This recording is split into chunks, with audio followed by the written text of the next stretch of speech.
สบายดีน้องๆผู้ที่เข้ามาเบิ่งสองของอาจารย์หน่อยเนาะวันนี้อาจารย์จะพาพ่อน้องไปคัดจรสำนวนตรงนี้เนาะไปฮ้อนให้มันหน่อยลงสำนวนตรงนี้เนาะเขามี2 อีกบวก6ส่วนให้7 อีกบวก21เนาะถ้าเทียบใส่เลขหาร2 อีกบวก6ก็เป็นตัวต่างหารเนาะหามาหารให้7 อีกบวก21ว่าซั่นซะเทียบใส่เลขส่วนคืออันว่า2 อีกบวก6ก็เป็นจำนวนพูด7 อีกบวก21ก็เป็นพูดมันเข้ามาคัดจรให้มันหน่อยลงโอเคเราดำเนินการแกะเดี๋ยวนี้เขามีข้อกวิธีแกะ2 อีกนี้เขียนใหม่คือเก่าหลังจากนั้นเรามาหาเบิ่งตัวเลขในบางสูตรใน2หรือว่า2ตัวนี้เนาะ2คูณให้ยังมันจะได้6ตัวนี้บางเอิญทำมาพอว่า2คูณ3บอกง่ายๆก็คือเราหาวิธีการเปลี่ยนให้มันเป็น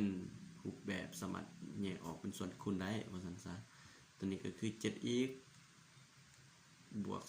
21พี่เนาะบังเอิญว่าเราพอว่า3นี่คูณให้7ออก21เนาะหลังจากนั้นเราก็มาสืบต่อแยกออกเป็นส่วนคูณโดยการสังเกตเบิ่งจำนวนที่คือกันก็คือเลข2กับเลข2นี่คือกันเราเอามา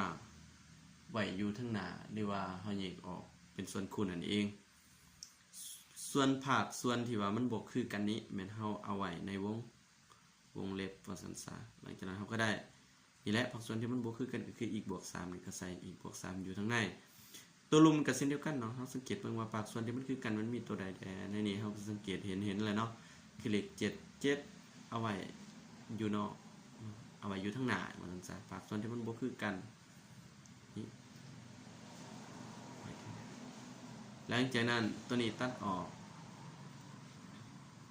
เหลือแต่2ส่วนให้7ก็แสดงว่าผลออกของเฮานี่คือ2ส่วน7นั่นเองเนาะเฮาคัดจรสำนวนลุมนี้เนาะเขาก็ได้มันคำตอบก็คือ2ส่วน7นั่นเองผิดพลาดประการใดก็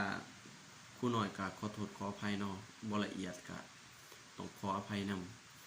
ำบรรดาน้องๆผู้ที่ว่าเข้ามาเบิ่งหรือว่าผู้ที่สนใจเนาะหรือว่าอาจารย์คณิตศาสตร์ผู้ที่มีความชำนาญก็ช่วยบอกช่วยคอมเมนต์ได้เพราะว่าข้าพเจ้าจะปรับปรุงให้มันดีขึ้นเรื่อยๆเนาะเนื่องจากผู้ขายเองกับบ่ทันได้มีประสบการณ์ในด้านการถ่ายทอดความรู้ให้น้องๆหลายปานใดเนาะขอบใจแสดงว่าการคัดจรหรือว่าการหย่อของพวกเราสำนวนรูปนี้เราก็ได้คำตอบของมันก็คือ2ส่วนให้7นั่นเองขอบใจ